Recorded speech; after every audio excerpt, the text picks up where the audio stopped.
जुनून में मुब्तला भारत ने पोखरान के सहरा में 8 टन वजनी एटमी हथियार का तजुर्बा तो कर लिया, मगर पीछे वहां के रिहायशियों को मरने के लिए छोड़ दिया। ताबकारी ने इंसानी जिंदगियों को ही नहीं, उनके मवेशियों पर भी तबाहकुन असरात छोड़े हैं।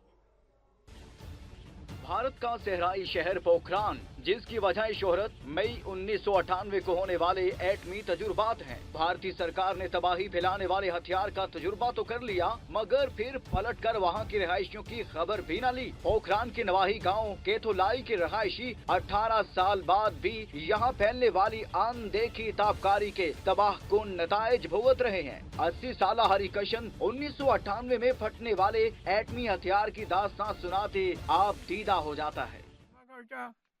जोर से गरम बार निकला और धुआं दूर हो गया हुए घनी रोग फैलियो।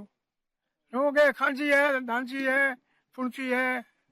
केथोलाई के रहायशियों का कहना है कि एटमी तजुर्बे ने उनकी जिंदगी को बदल डाला है। ताबकारी के असरात इंसानों ही नहीं बल्कि उनके मवेशियों पर भी पड़े हैं। जो मवेशी है जो यहाँ इधर चारा चरने के लिए जाते हैं और वापस आते तो उन बच्चों में भी मवेशियों में भी, और जिनका दूध हम यूज़ करते हैं तो उन दूध के द्वारा हमें भी खूब असर होता है। एटमी तजुर्बे के बाद ताबकारी से पोखरान में मौजूद मीठे पानी के जखीरे मुतासिर हुए थे, लेकिन हुकूमत ने कभी इसका नोटिस नहीं लिया।